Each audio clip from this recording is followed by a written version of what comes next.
Season 2 of Zenless Zone Zero changed a lot. New agents came in, older ones quietly got stronger, and some received direct buffs that nobody was really talking about. The endgame is a completely different beast compared to where it was a few patches ago, and with Season 3 right on our doorstep, now is the perfect time to lock in on the strongest teams the game has to offer before everything shifts again. So today, I'm breaking down the 5 teams that have been dominating content and why they belong at the top.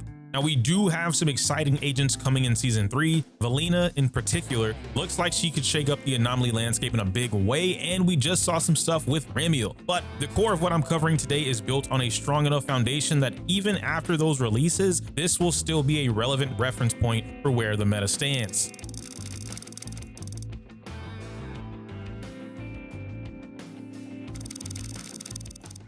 Before I get into the teams, I want to make sure we're all on the same page about how I'm approaching this. And honestly, that's just because a lot of the tier lists skip this part entirely, and that's usually where the confusion and arguments in the comments come from. So I'm trying to set the ground rules up front. Everything that follows after this will make a lot more sense because of it. The first set of criteria is a standard of inclusion. A team has to pull its weight across both Shiyu defense and deadly assault. Annihilation Simulacrum isn't here yet, but if it was, I'd factor that in too. Dominating one and struggling in the other isn't good enough for a top 5 spot. I'll also be honest about mechanical difficulty. If a team demands a high level of execution to reach its ceiling, I might call that out. I say might, but I'm definitely gonna call it out, whatever. That will not disqualify them. The ceiling is the ceiling, and it's on the player to grow into it. So yeah, skill issue is a factor. The second criteria is that I'm assuming the full roster, or at least you have the full roster when it comes to the conversation that we're having. Cost is not a factor in this discussion. I'm building every team under the assumption that the agents and W engines are obtainable. This is not a free-to-play guide. That's an entirely separate conversation. My baseline will be M0 W1 for limited S ranks, M6 for A ranks, and standard S ranks start at M0 with further explanation where relevant. If an agent performs well without their signature W engine, that's a bonus, but not the exception. Next up is that it's not a countdown, or easier layman's terms, it's not ordered, okay? These aren't ranked 5th to 1st or 1st, 2nd, 3rd, whatever. It's 5 teams that all belong to the top. I originally considered doing a proper ranking, but the more testing that I did, the more the results shifted depending on the rotation or the matchup. The top 5 stayed at the top 5 every single time, but who was sitting at number 1 changed constantly. One DA shift might put Ye Shunguang at the top, another DA shift might put Arya or Promea at the top, and then a third might have Miyabi there. So rather than giving you a false sense of hierarchy, I'd rather just show you what's strong and let you decide what fits your own playstyle. One more thing before we get started, and this is really important. None of the teams on this list are what the community calls a wheelchair comp. I'm using air quotes there. If you're not familiar with the term, a wheelchair comp is when a support or team shell is so overwhelmingly powerful that it essentially carries any DPS to the finish line. The DPS practically doesn't matter. You could swap them out and get a similar result just because the shell is that strong. Now, some of you might be thinking, isn't that just a hyper carry team? And sure, whatever, right? In my opinion, that's actually a really common misconception. Hypercarry and wheelchair get used interchangeably a lot, but they're not the same thing. A hypercarry team is built around a specific carry with supports that were designed intentionally or effectively to work with that agent specifically. Swap out the carry and the team loses its identity. Swap out a support and the synergy breaks down. Every piece is doing something that feeds into the others. A wheelchair comp, on the other hand, is just raw damage being funneled into whoever happens to be standing there. It works, sure, but it's not designed for one another. There's not really a team structure, it's just high numbers. The reason this distinction matters is because team structure is everything in the endgame. Again, at least in my opinion and from my own observations. Just more damage sounds appealing until you're in a rotation that demands something specific, like, I don't know, 4 stuns instead of 3 stuns, and then your team can't deliver it. The teams I'm about to show you aren't just strong, they're cohesive, and that's exactly why they're here.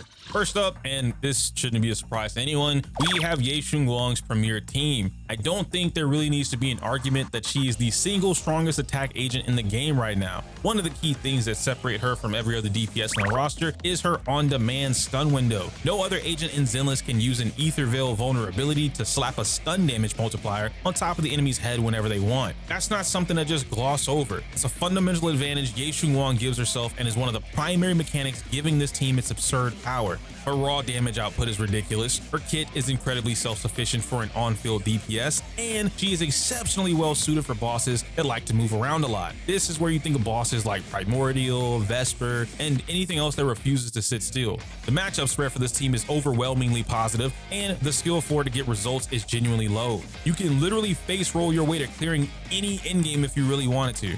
Now the team itself features Ye Shunguang, Tai Lin, and Suna, but you can use Zhao as a flex option depending on your situation. I'll explain what I mean by that in a bit.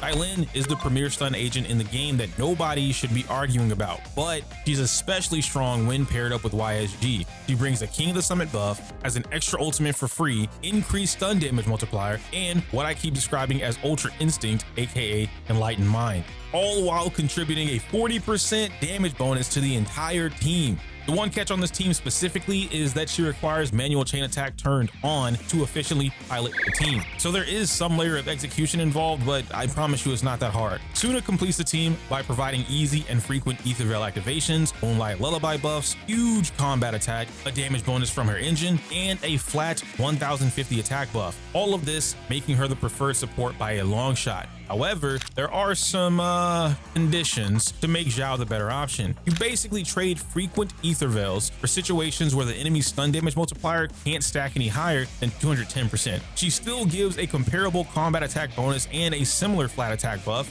Zhao is just the easier option and still perfectly valid, especially for free to play, given the fact that you got it for free when she was here. If not, you might be cooked. Speaking of the stun multiplier though, that's honestly one of the biggest weaknesses to this team. Ye Shunguang is designed around her vulnerability windows and has a maximum stun multiplier of 210%. That would be a lot if it was the base stun multiplier, but it means all external stun multiplier bonuses become ineffective once you hit that ceiling. Compare that to a team like Ye Shunguang's where matchups like Thrall already come in at 210% as a baseline and can be pushed beyond that with external buffs. The only way Ye Shunguang can push beyond that point is by robbing her M4. The other weakness is resource management. Tai Lin's existence on the team makes teammate resources harder to track, and depending on the matchup, you'll either find yourself overflowing on meter or not having enough meter for big stun windows. Bottom line, this team is absolutely absurd in the right hands. Skill floor is low enough that newer players can find immediate value, but the ceiling is just as high to master.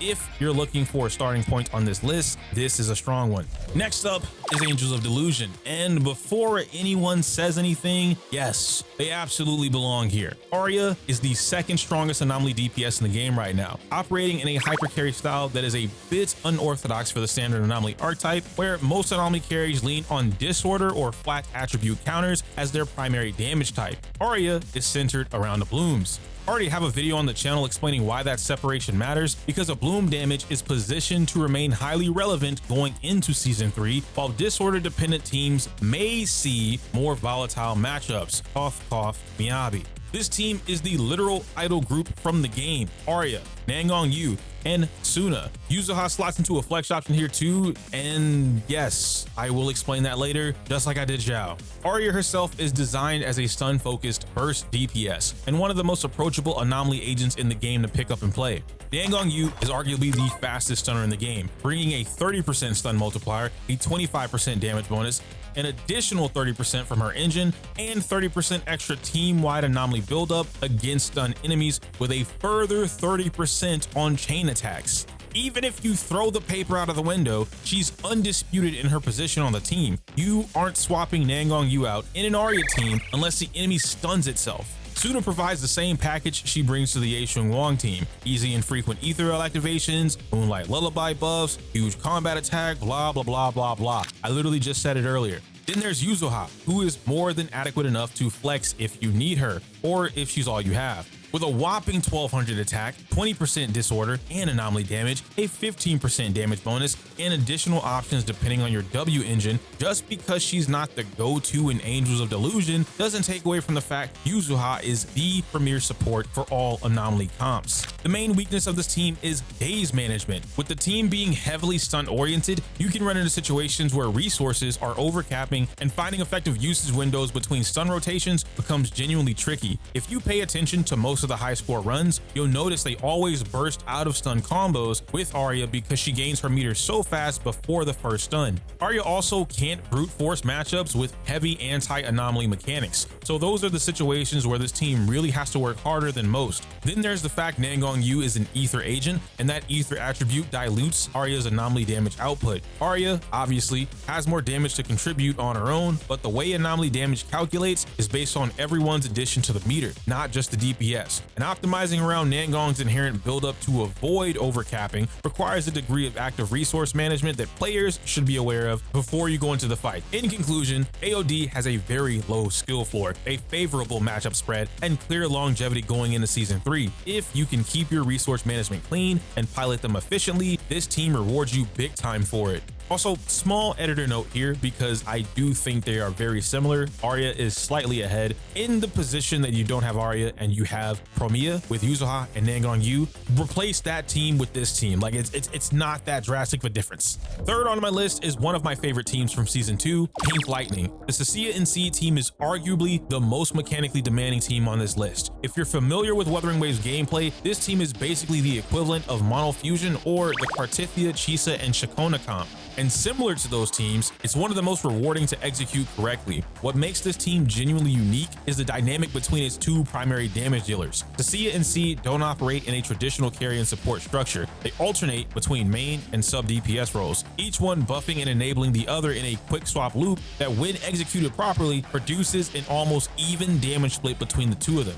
In the hands of an average player, Cecilia typically takes the lead, but a well-executed C rotation practically flips the script. If you're drawn to teams that reward mechanical investment, this is the one. Don't let me forget to mention that they have some insane synergy together. Cecilia functions as a sub DPS, a stunner, and a buffer simultaneously, bringing strong days output, high damage, a 25% defense shred, and a 40% critical damage bonus for Seed. Seed, on the other hand, is the primary driver of the team's damage floor, contributing a 1000 flat attack buff, her own 30% crit damage to each attackers, and a 25% damage bonus back to Cecilia. The two of them are genuinely built around each other perfectly. Nicole completes the roster with a 40% defense shred, 15% crit rate boost, and additional damage or combat attack depending on your W engine, finishing it off with access to Moonlight Lullaby. Plus, her gravity warp grouping is so nice for mob control in every game mode, but especially Shiyu defense. This team's weakness should be pretty obvious though. It has a significantly high mechanical ceiling, and results will vary depending on your own execution.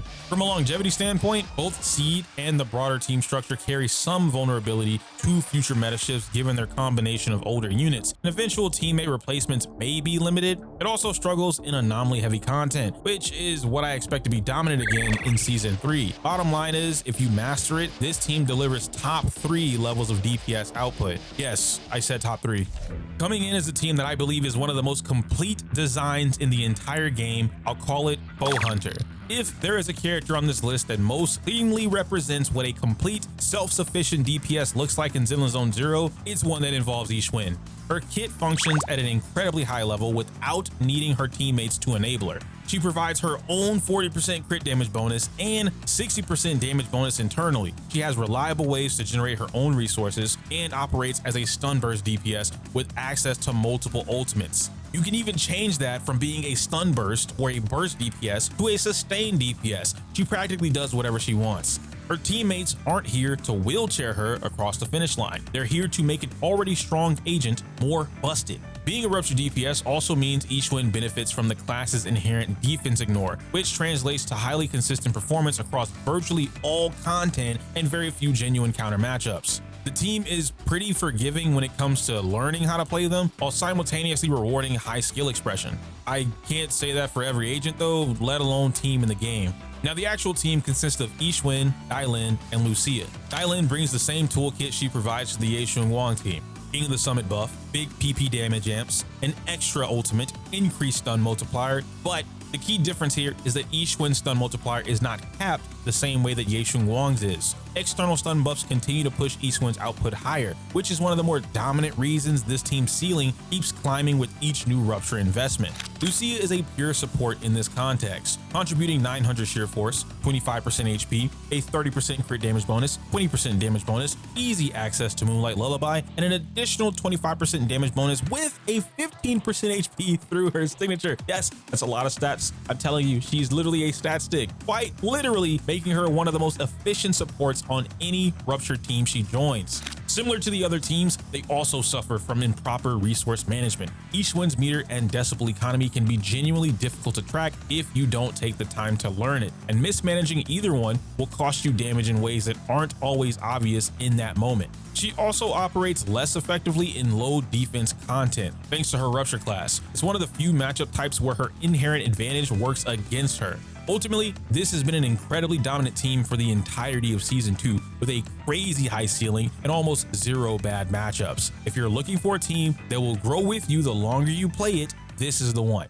And finally, the team I'd like to call Ethereal Frost, or title work in progress, whatever. It's featuring Miyabi, Yu, and Yuzuha. Now, before I say anything else, I want to come back to something I mentioned before we got into the teams. Yu and Yuzuha are the exact pairing I used as the wheelchair comp example. So I want to address the obvious elephant in the room. Is this just a wheelchair situation? Yes, I stopped you from posting the elephant gif in my comments. And the answer to that question is no, it isn't. And strangely enough, Miyabi is the reason why. The strongest DPS of all time is one of, if not the most versatile agent in the history of Zenless Zone Zero. Every time the game has introduced content specifically designed to restrict or limit her, and it has, repeatedly, she has found a way to counter it. That kind of consistent adaptability is extremely rare in a gacha game and is the clearest sign that her strength isn't a product of RNG. She's a crit-focused anomaly DPS with high burst potential, which is already one of a kind. I mean, sure, Jane forces her assaults to crit, but she has no other way to influence the damage of said crits without adding mindscapes.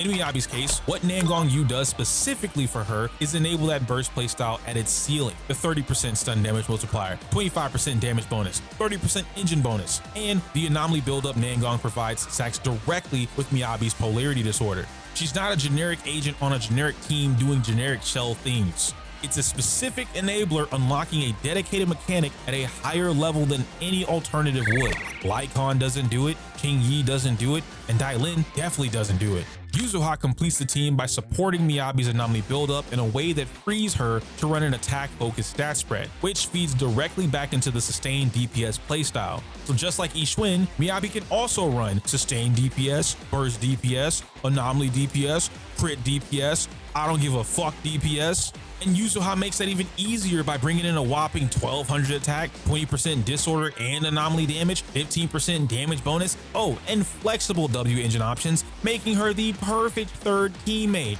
Now for this team specifically, I think they have more prominent weaknesses compared to the others, but it's honestly nothing you can't overcome with hard work or skill. There's a meaningful amount of content in Zenless that has been deliberately designed to counter Miyabi's core mechanics and playstyle. Things like limiting her frost point stacking or disrupting her disorder combos altogether. And overcoming those obstacles requires the player to actively adapt to the game in a way that most casual players really don't want to do. The team's core is also relatively inflexible. Yu is not a swap out option in this context without fundamentally changing how the team functions, strictly because of where the developers have pushed the game. But that is 100% matchup dependent. If the team isn't fighting a negative matchup, then they literally run laps around the boss for free. And looking further ahead, as new content potentially leans more into the wind attribute, Miyabi's ability to freely generate disorders could get more difficult over time. As of right now, advanced players have been building into AP Miyabi over crit and finding a lot of strong success. Whether that becomes a real problem depends on where the game's meta leads, but it's worth keeping in mind. What this team does well, it does at an outstanding level. Miyabi in her best environment is one of the most destructive DPS currently in the game. The biggest limiting factor is honestly you and how much you're willing to put into learning the character or the team, because there's a lot of them and she does a lot of different things, but whatever. And that's the top 5 in Zenless Zone Zero before Season 3. None of these teams are a bad investment. All of them have a ceiling worth striving for. And if you're a newer player trying to figure out where to start, hopefully this gives you a real framework for understanding not just what the best teams are, but why they work the way they do. The meta will obviously continue to change. I really feel like I shouldn't have to say that, but you know, some people. Season 3 is going to shake things up, and I'll have an updated version of this ready sometime after Remiel officially releases. In the meantime, drop your thoughts in the comments down below. I want to know which team you're running, which one you're building toward, and whether you agree or disagree with anything that I said. Now, I can't say my usual outro because it's inappropriate for YouTube. Make sure you like the video, comment, and subscribe. Smell you later.